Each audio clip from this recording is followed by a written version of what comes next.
So it's very nice of you to come. Thank you so much. He was asking me that, do you own this building? And I was a bit stunned when I didn't know what to tell him, because yes, we do. And I know where we own it from. It's been donated by his own family. So thank you. I think it's like welcoming him to his own home. It's a great thing for us to have our own place. Thank you so much. So it takes a lot of perseverance, a lot of talent, hard work to run a business establishment for 130 odd years. We are 100 years and we know what it takes. And so as Maharashtrians, we are very, very proud of the name Kirloskar. Wherever we go, we associate ourselves with that. As a child, I used to cycle around Model Colony and look at all that Lakaki bungalow out there. And one name which will remain through centuries is Mr. Shantanu Rao Kirloskar. Mr. Vikram Kirloskar's grandfather, an icon by his own right.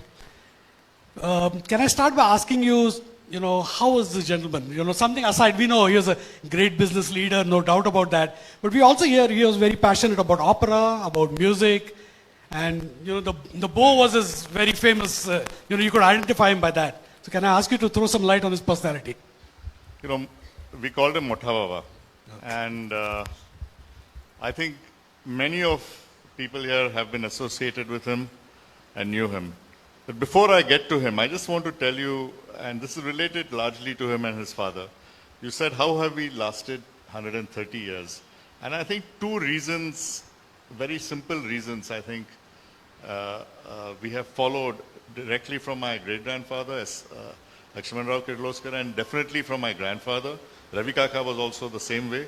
It was perseverance of quality of whatever we did. And second was a value system around ethics. Good, continuously good business ethics. And these are the two things, I think, which have lasted us 130 years. And I think these two things will last us for another 130 years. So nice to hear. That's about the basic thing. And if you ask any of my colleagues here, we have got enough firings from Ottawa on these issues. He had no hesitation in firing any of us on a quality or perfectionist issue. The culture, as I was telling about Mr. Toll, and Mrs. Toll was telling me that Mohan Toll used to even be very careful how were your shoes kept, and his desk used to be so perfect. And you're not allowed to move anything on his desk. I still remember, we were kids that time. So that was the way. My grandfather was very focused when he was at work, and he had the ability to switch off when he came home. He had the ability to, even at the most stressful times, and I've traveled with him at the most stressful times. I used to be quite close to him because we went to the same school, and somehow he would manage to switch off when he came home. And he would also tell us that, switch off when you come home. If you cannot be fresh for work the next day. You have to take off your mind. He was an artist.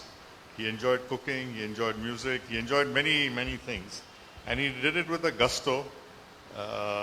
My wife has supported me all these years. She was in advertising, and she used to always, she was the big talker in our family, and she could talk with him. He appreciated that. He appreciated women working. When my father and uncle died early, he sent my mother to work literally the next day after the funeral. Said, there's no point in, now it's over, nothing to do. You better get back to work. She was running Blue Diamond Hotel, and he took her there and said, you start work now. That's it. And that's how it went. So that's the type of guy he was. And that's the kind of value system he kept with us. Thank you. I think, all of us will, remember him for a very, very long time. A great leader himself. So after Lovedale, you went to MIT, and a lot of students do study abroad nowadays, but that's largely for getting a job, which was not so in your case. So what value did you see at that point to go to a school like MIT? And no doubt it's one of the most prestigious engineering schools in the world. See, all of us at home, in not only my family, but I think within our whole group, were always in awe of my grandfather. SL was someone everyone looked up to, whatever he did. So my ambition always was, if he has gone to MIT, I want to go to MIT. That was as simple as that. Frankly, I did not apply to any other college. Wow. Oh, okay. It was literally, it was like a chance that time, and luckily I got in. But anyway, that was the situation. So we were in awe of him, and that was the reason. Second, while I was in school, my father was in Solapur at Shivaji Works. Vaidya is here. His father was my father's colleague. And he looked exactly the same. I was wondering where this guy's come from, so, as his father. But when I was in Solapur, when I was in Pune, all the time, all the holidays, we got to see what was happening in the factory. I've operated an induction furnace when I was in school. Tilted the furnace and poured the metal. I'm used to all these things always. So it was a no-brainer going to engineering school. But I took a chance and only applied to one college.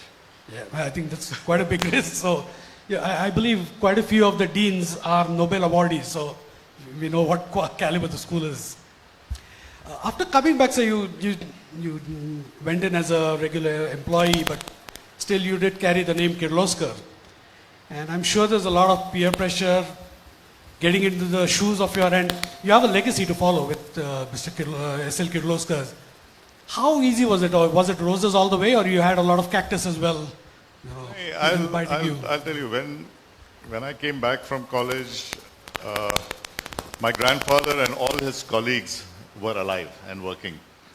There was SL, there was Ravi Kaka. Ravi Kaka was his closest, although the youngest of the four, but the closest to my grandfather. And very much on each other's wavelength all the time. They used to talk with each other all the time, and anytime my grandfather, first thing he'd say, Ravi la phone kar, or something. He always had that. He always would talk with Ravi Kaka on any issue. He had his other colleagues, Mr. Gurjar and Dr. Falnikar and other people, but it was always, pretty much always Ravi Kaka for everything. And Ravi Kaka was also, to a large extent, supported my father a lot, as my father was growing. But within a few years of all of us coming back from America, a whole generation died. Ravi Kaka died, my father died, my uncle died, and we ended up literally working for my grandfather. He had retired, and he came back and started working virtually. He had virtually retired. But Mr. Zawdekar knows, although that time he was very much involved when all this was happening, and he supported all of us, me and my cousins, very much. But it was a very, very challenging time, very frankly. The whole Kirloskar companies, they were sort of loosely knit. My grandfather was, and all of us were very strict about taxation and everything else. I know he used to pay more than 100% tax. So the situation was of that kind. So there was no chance for anyone to accumulate wealth or shares or anything. So there was debt. There was a lot of. It was a pretty difficult situation. It was a good situation in one sense that the market was closed. Whatever you made, you could sell in India and you could export and all that. But it was also not a very conducive industrial situation in the country, what you see here. So it was a tough situation. And then after my grandfather died, we regrouped and reorganized. And within my cousins in one of our meetings, we said, someone in the future, we don't want people to say S.L. Kirloskar brought up Kirloskars, and this lot made sure it went down. So we had a really hard, and I think we worked around it, and we've tried to survive, and I think we've come out of it quite well, with the support of everyone and trying to do everything else. So this was the situation, and many things we learned. My first 20 years of working, my last 20 years of working, quite different. We've learned a lot, and I think we are very strong now as Kirloskar, as a brand, which will continue for a long time. Great. So there was a time when, in the 90s, as you're saying, that you could do everything before that, but when the reform set in the 90s, Yeah. and I remember listening to Mr. Javadekar, he gave a talk here, and he said it was very difficult for Indian entrepreneurs or Indian business houses to maintain the thing because suddenly you had a lot of competition coming in, companies with different practices, and so how difficult was it to cope up with the new business scenario in the 90s? How did you manage that part? In the late, I think from 96, 95, 96 onwards, we closed many companies, we merged many companies, we had to do a lot of things. There were things that would survive, there were things that would not survive. It was quite clear. And you had to take a tough call at that time. That's what it was.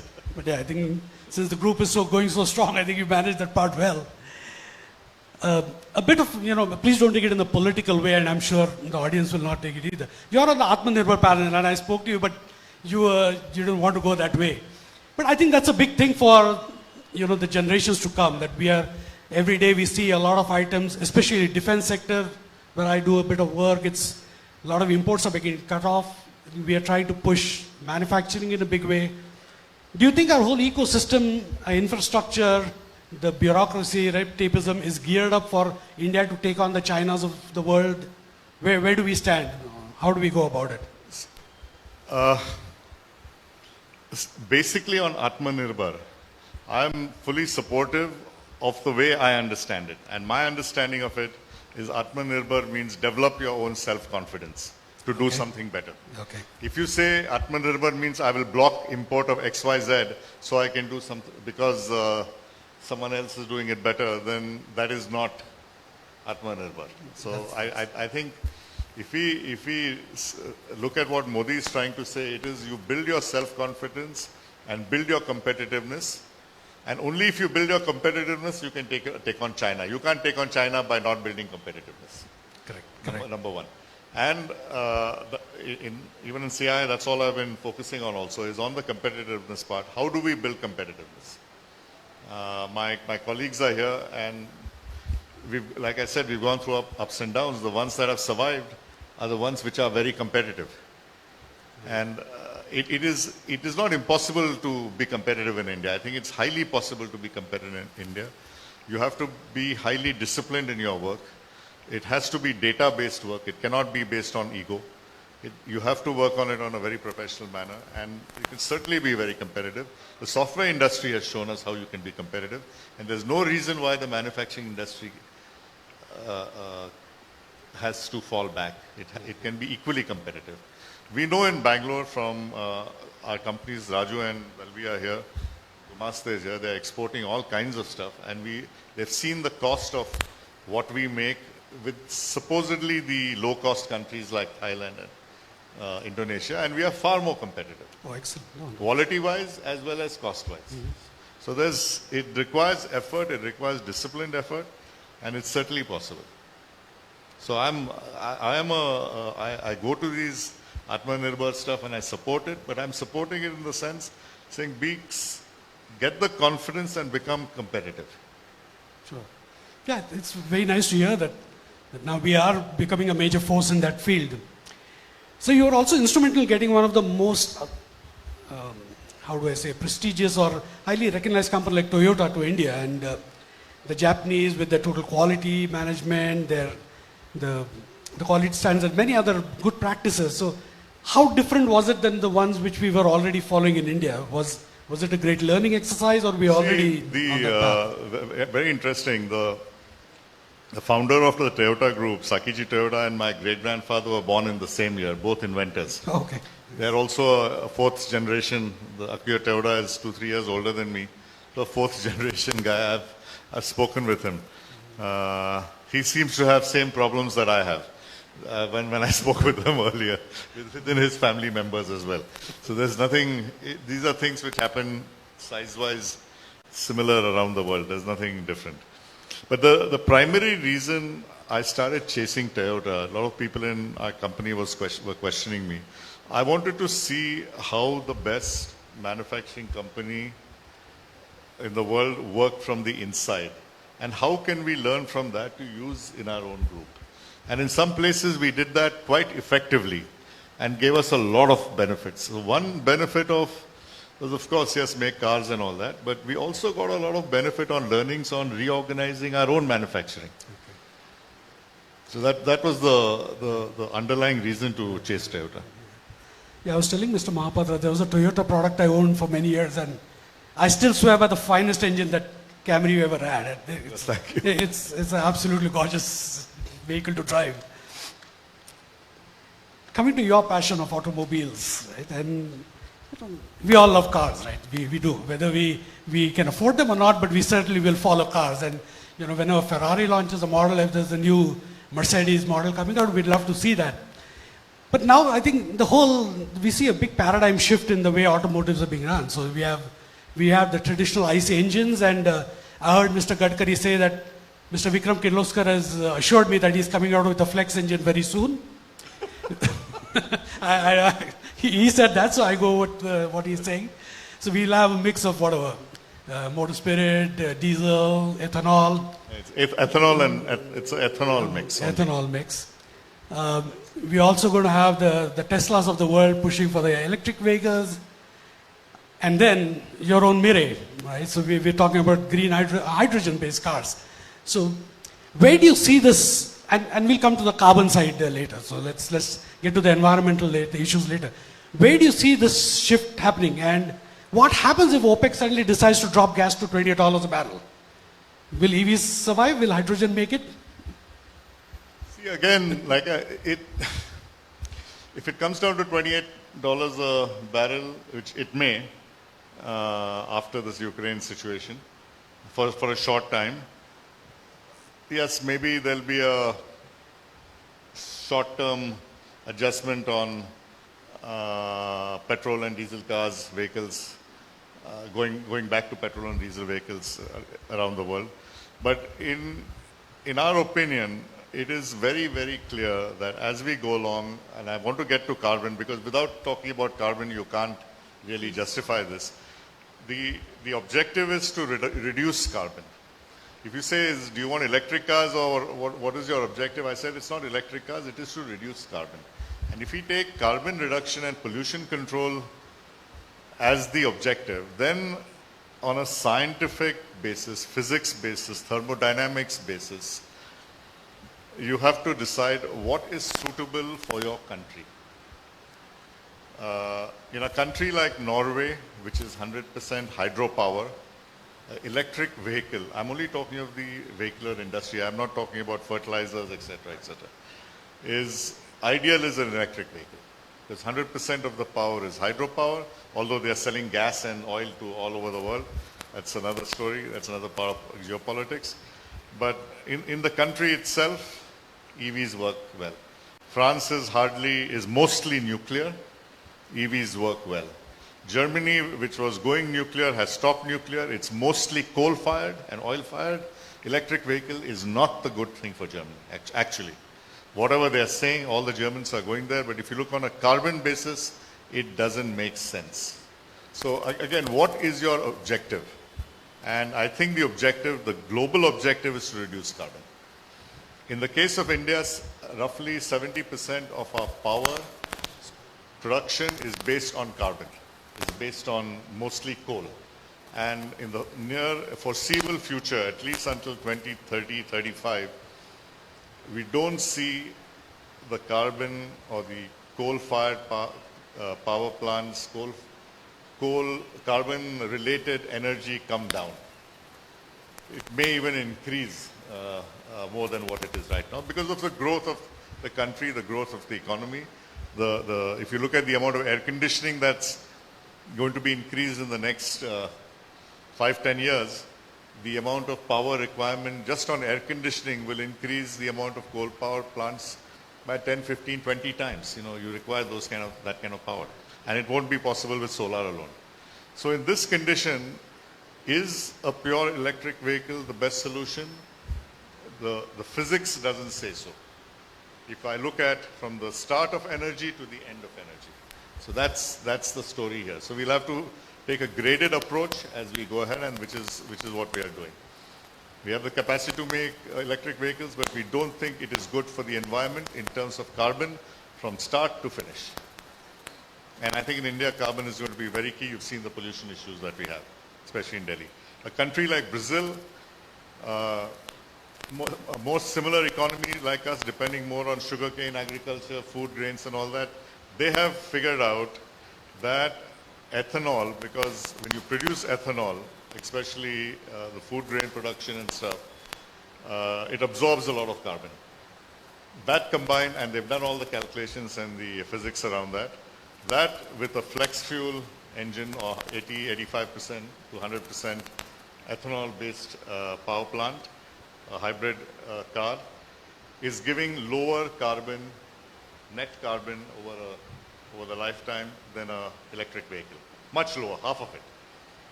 Which is why Mr. Gadkari is pushing the FFEs. And that's one of the key reasons, because for us it makes sense. I think FFEs in the long range, our dependency on import of fuels will reduce. We don't require large batteries in the cars, so we don't have to worry about lithium and the other problems associated with lithium. We can even go with nickel hydride batteries on that, and it'll overall reduce carbon. So that's in a very long, boring, I hope someone understood what I'm saying. No, I'm sure. I think way is what I'm saying. But again, when we talk about carbon, well, automotive industry is one because it's a very visible one. I think I'm sure all others. And there's always this. So the hydrogen story is regarding steel plants, fertilizer, chemical plants, and that kind of stuff. Okay. Hydrogen can make a huge difference there on the carbon. Okay. Yeah, I hope you want to change the mic? But, the next aspect which really comes into is, yes, as educated people, we would give it the thought about the carbon we're creating. But, if you look at the average man, going green makes sense if it's economical. And do you think going green in automotives is going to be economical over the next 5 to 10 years, or it's going to be still I a premium? think going green anywhere is economical. One day you asked Mr. Ketkale to make a presentation on what he's done in the last 8-10 years on going green. And wonderful suggestions. Let's catch hold of him. Yeah, so you ask him to explain, because he and his team have done it, and they've done it through a lot of behavioral change. We use almost 100% solar power in making cars. Oh, wow. We use zero fresh water. We have almost zero VOCs. We are the greenest car factory in the world. Wow. Okay. And it is actually the greenest car factory in the world. We use the least amount of power to produce a car as well. It's all kinds of things. And actually he makes a lot of money out of going green. Nice. So, wow. a year in just return every year on going green. Nice. Oh, okay. So I think there's a lot of areas to become competitive. You have to go green. Oh. You can reduce your cost. Yeah, that's The story with the power plants and steel plants, it's a different story. It requires support from the government. It requires a little bit change in technology, which requires support to get the return. Sure. Thanks. I just a little bit more of the shop talk is,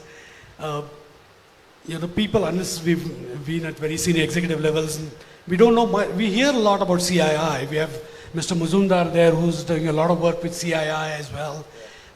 You've been heading that organization, and we see those nice talks in Davos. And how does CII contribute to the Indian industry, and especially the MSME sector? What can they look forward to it? It's a question I'm often asked when I go and do member meets, especially talking with new members. What is the effect of CII? What has CII done? And it's hard to say what have I done in 1 year. But if I look at a period of time, there are several areas. The simplest one is I've made a lot of friends around the country, and I've learned a lot from them. That's the simplest one. If I look at government policy, I think CII has contributed maximum to government policy. As we've gone along, we've gone through this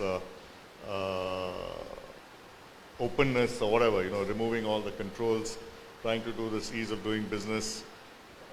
A lot of the data which has gone to government for policy making has been collected by CII. We've been very clear to give only data-based suggestions, not suggestions.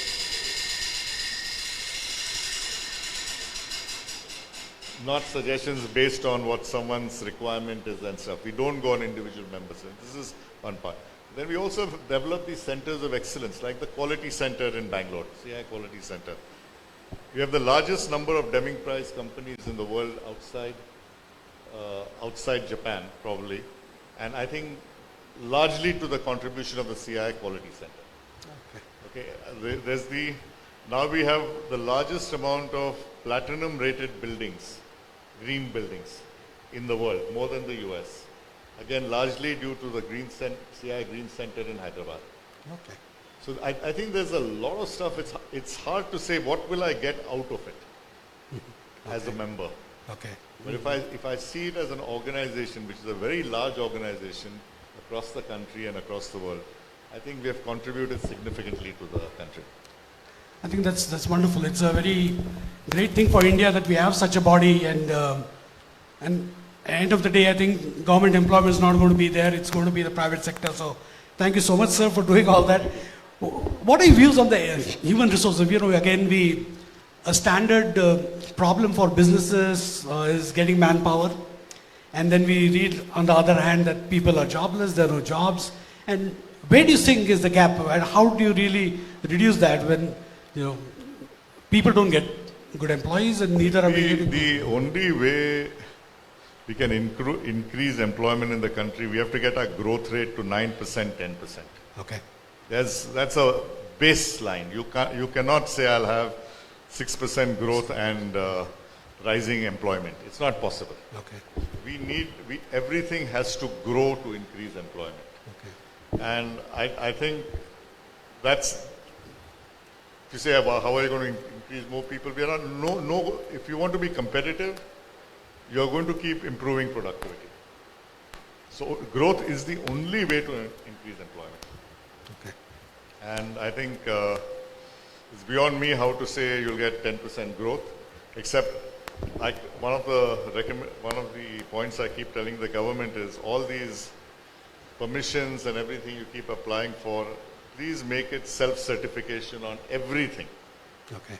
If you go and try changing the laws, it's going to take too long. It's not going to work. I'm asking for self-certification on everything anyone does. Do audits afterwards. Punish people after you do an audit. But don't get into anything except self-certification. Okay. We need to have a completely laissez-faire economy to get the 10%. It's not going to be possible without it. So a trust-based system is something Yes. which you... Thank you. Well, I think I'll leave any of the professional questions to the audience. Let's get to another topic. A good author which Mr. Kirloskar introduced us was Dr. Uday Kulkarni. He's a surgeon with forces in Pune, and he's done a lot of study on Maratha history. He's published quite a few books, and I listened to some of his talks. And interestingly, I think we missed it. He was 15th of March. He was in Bangalore giving a lecture at BIC. I think he spoke at Bangalore Club. Sorry? He spoke at Bangalore Club. Oh, Bangalore Club was. Oh, okay. I think next opportunity we should get him here because he speaks so passionately about it. And one thing which he claims is there's a century of Maratha history which is just missing from our books. And can I ask you to elaborate more? What are your views on history? I know you're not a historian, sir, but that's it'll be good to hear from you. I'm not a historian, but anyway, I started last few years. I've been trying to read more Maratha history. I started with reading Grandduff's History of the Marathas, which is the oldest written piece of Maratha history. As pretty data-based rather than opinion-based. It has opinions, but it's more data-based as well compared to a lot of other things. But then I read Uday Kulkarni's book on solstice at Panipat. That was the first big one. I've read all his books. I've got friendly with him. And it is, most people in India, except Maharashtra, think that the British took over after the Mughals. People have forgotten the whole 18th century, which was the Maratha century, as Uday Kulkarni puts it. And it's unfortunate because what the Marathas did across the country is really, it's phenomenal, whatever they did. With limited resources, but they managed to go across the entire country. It was the Battle of Panipat, when you read details about it, the Bakhar of Panipat, it's very heart-moving at the end what all happened. And I feel bad that it's not been taught in schools around the country. I asked Prakash Zavadekar, he's not your relative, no? Lucky, thank God. When he was education minister, why aren't you teaching history? I've asked so many of these guys, the Shastra Buddhadev, Vinay Shastra Buddhadev, BJP, why don't you teach it properly across the country? You guys, no one wants to do anything. Not able to understand why. And it's sad. And I think through your people like your Mandals and all, I think you should try to make sure the children read the history and teach more about it. Yeah, I think we should, we'll request for your help to get Dr. Uday Kulkarni here once, and it'll be very interesting to listen to him about, what all, because I think Peshwas and all these people covered the whole of North India, they were also in South, and it's a great part of our history which is sadly forgotten. Shivaji Maharaj has a house here in Bangalore. Oh. He lived here. Oh, okay. There's a house here. Oh, it's interesting. Well, I think, I just have a different question. As his grandfather had this hobby, it's very interesting to know that Mr. Vikram Kirloskar cooks. And, I wish Mrs. Gitanjali was here to certify that, or we would at least call her a very lucky lady. What more? You want a husband who comes home and makes a nice dish for you and serves you for a glass of Bordeaux. And so, what other passions do you carry, sir? And how often do you do that? And nowadays, it's just it's just exercise and a little bit of cooking and some traveling. Traveling also has come down. Music, a lot of music at home. Oh, nice. What kind of music do you enjoy, sir? All kinds. I listen to Hindustani also. I listen to opera also. I listen to all kinds. Nice. Any good travel experience that you could tell us? Something very interesting, something offbeat. Yeah, the Statue of Liberty, we know, the Eiffel Tower, we would know, but something which... Angkor Wat is worth going to. It's really worth going to. Okay. I think I like going to Africa. Okay. Africa is very nice. But in India also, Banaras, if anyone hasn't gone to Varanasi or Banaras, it's stunning. Khajuraho is stunning. Okay. We've walked from Yuksam in Sikkim up to Zongri, which is like the base of Kanchenjunga. Another very exciting trip for people who want to do it. Nepal I like Nepal. Also walking, it's very, very exciting. Well, Japan is always fun. Oh, okay. We will take a few questions from the audience, but before that, just a personal thought. We had Rahul Dravid last year. We are fortunate to get Mr. Kirloskar this year. And every time I talk to such people, it re-emphasizes one thing, that we have the saying that legends are born, but I don't believe in that. Legends are not born. I think they're made by the right value system put in by the seniors, by sheer hard work and dedication, having the right attitude. And it's been a pleasure talking to you, sir. Thank you.